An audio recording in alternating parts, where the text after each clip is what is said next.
Isang magandang hapon po sa inyong lahat.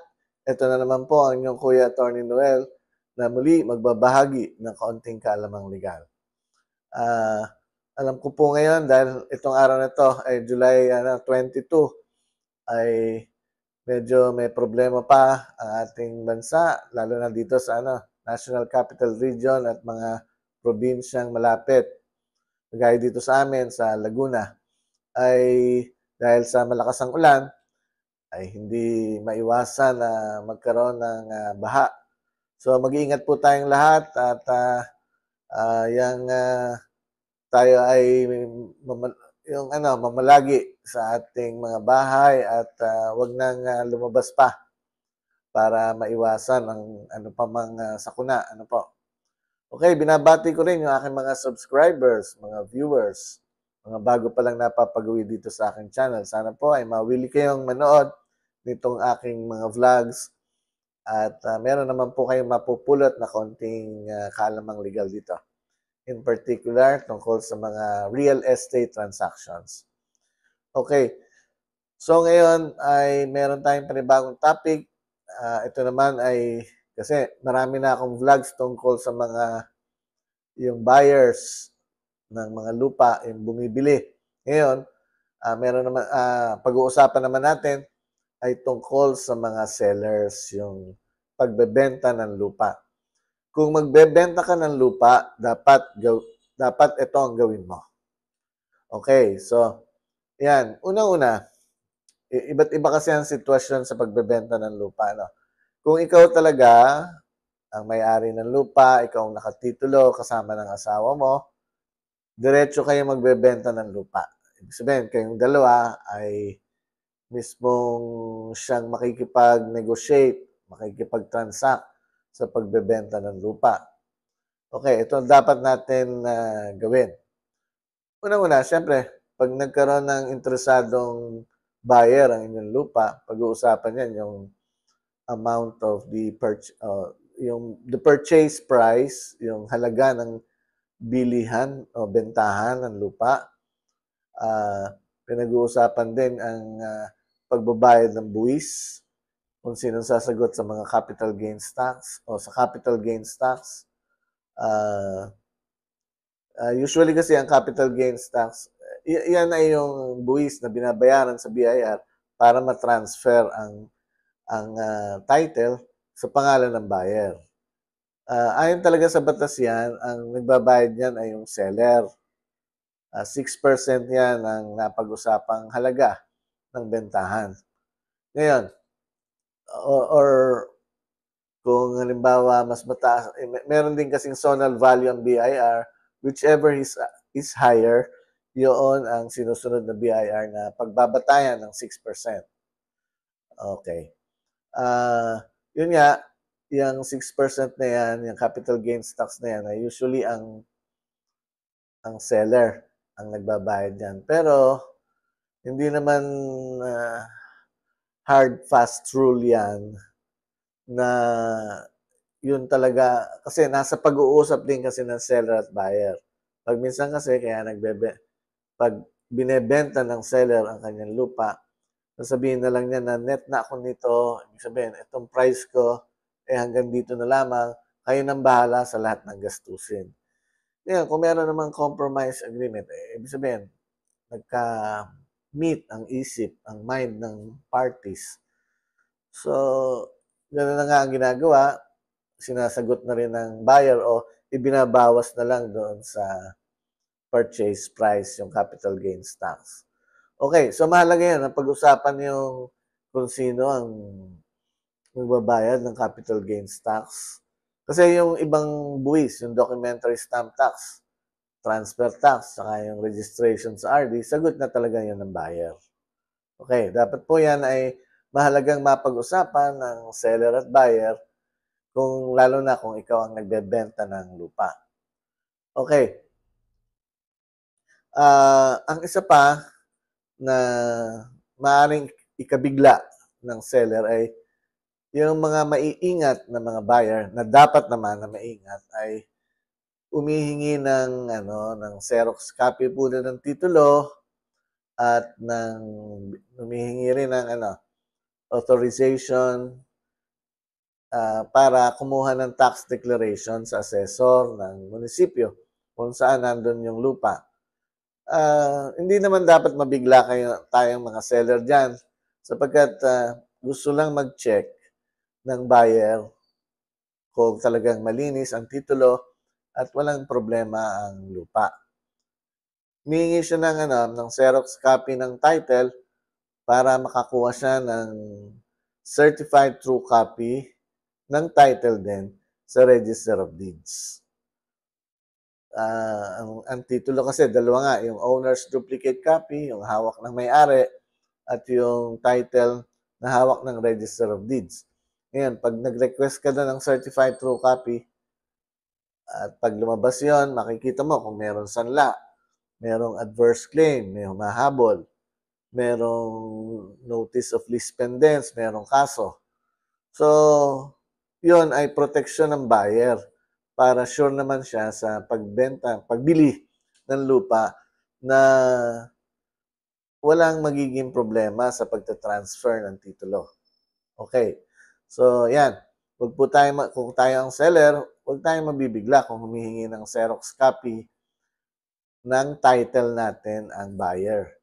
Ganun din naman yung authorization kapag yung kukuha ang buyer ng tax declaration sa assessor. Kasi kailangan na ngayon yung authorization tsaka SPA or SPA. Hindi ko nga alam kung bakit. That's because of the Data Privacy Act. Yun po ang bawal na ngayon kumuha basta-basta ng mga dokumento na pag-aari ng iba na hindi ka bibigyan kung wala kang authorization or special power of attorney para kumuha ng dokumento. Medyo malawak ang issue na yan na pwedeng pagdebatihan pero ganyan ang nangyayari ngayon. Anyway, ang purpose naman sa tax declaration para kumuha yung buyer mo para makita rin kung may mga adverse claim doon. Kung bayad ka sa milyar,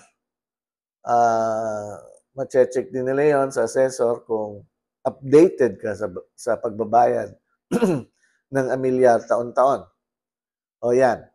So, pag hiningan ka ng gano'n, ang seller ng Xerox copy ng title, tsaka ng authorization para sa tax declaration, hindi naman dapat tayo mabigla. Hindi naman dapat natin ipagkait yun. Sapagkat kung hindi mo yun ibibigay sa kanila, hindi nila ma-check kung malinis talaga ang titulo ng lupa. Okay. Ang wag na wag mo lang gagawin ay ibibigay agad ang owner's duplicate copy ng title mo sa buyer mo na chinecheck. I-check pa lang niya sa RD kung malinis ang titulo. Ibibigay mo na agad yung title mo. Huwag. Pag nagkasundo na, halimbawa nakita ng buyer mo, maayos naman ang titulo, walang problema.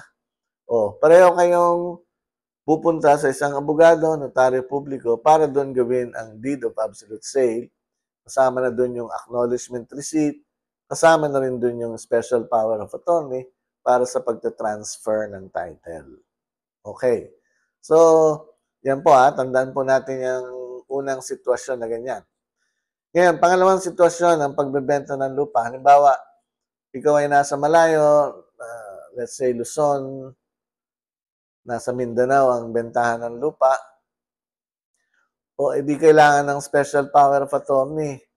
Tsaka, special power of attorney para mag-delegate ka ng isang tao na siyang makikipag-negotiate, transact sa bentahan ng lupa. Siya makikipag-usap magkano purchase price, magkano paano ang bayaran ng buwis.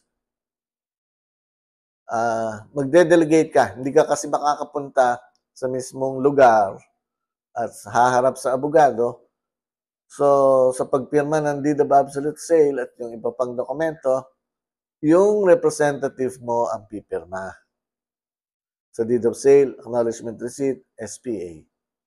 Ngayon, ang pinapayo ko dyan, huwag na natin isama sa special power of attorney na yung representative mo o yung ahente mo ay siya pa rin ang tatanggap ng bayad. Siya pa rin ang tatanggap ng bayad at siya yung, kung halimbawa, ide-deposito sa bangko, siya yung kukuha ng cash at saka lang ibibigay sa'yo. Pag bayaran na, dapat nakikialam na tayo, mga sellers. Hindi naman natin nilalahat ang mga nagiging representative o mga ehente o mga broker. Pero merong mga ilang pagkakataon, napakadalang naman yon. Pero merong mga gumagawa ng hindi maganda, tinatakbo ang pera, kawawa ang seller, na wala na ang wala na ang lupa, wala pa yung bayad. So, yun, pag sa SPA, siya lang ang bigyan natin ng karapatan makipag-transact o makipag-usap kung magkano ang halaga, kung paano ang bayaran, saan gagawin ng deed of sale. Pero pag bayaran na, nakaharap na tayo na seller. Okay. Kung hindi SPA, merong tinatawag na authority to sell. Ganun din yan. Binibigyan mo ng karapatan yung mga ehente o yung mga representative mo na ibenta yung lupa mo. Pero pagdating sana sa bayaran, kasama ka na as seller and the owner of the property. Okay.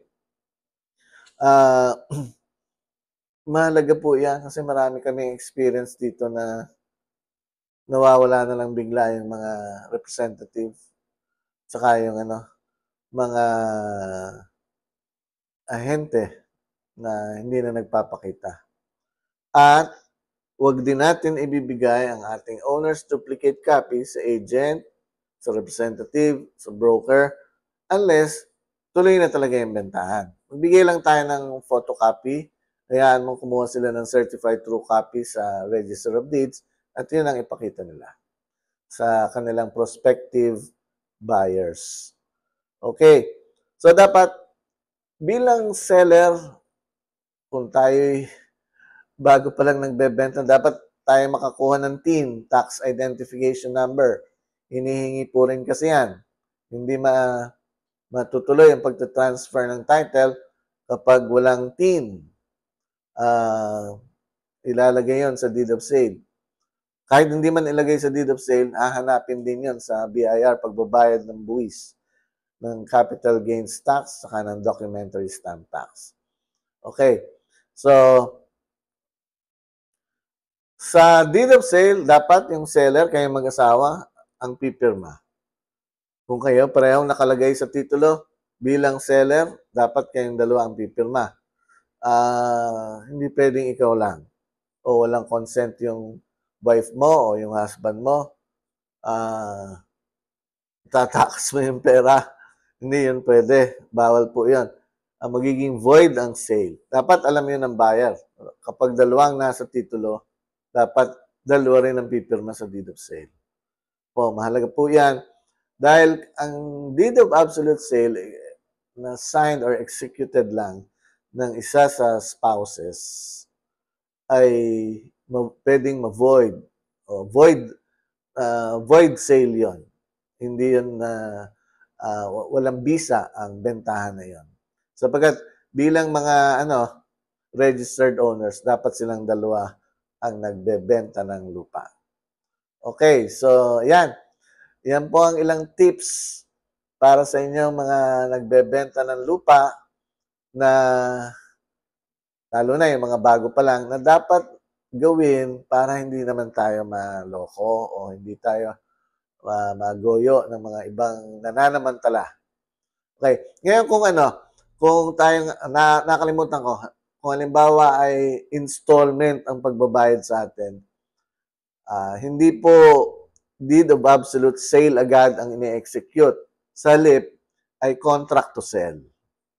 Nakasaad sa contract to sell, lahat ng mga terms and conditions ninyo, magkano down payment, ilang taon babayaran, magkano ang ibabayad kada buwan.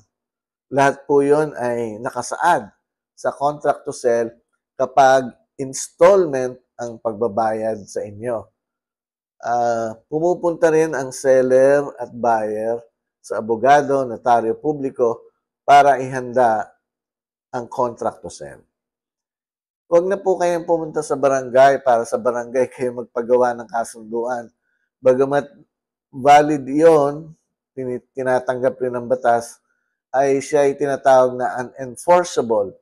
Hindi siya may transfer sa pangalan ng buyer. Sapagat yung kasunduan sa barangay, hindi yung tinatanggap ng BIR, ng assessor at ng register of deeds para maglipat ng titulo sa buyer.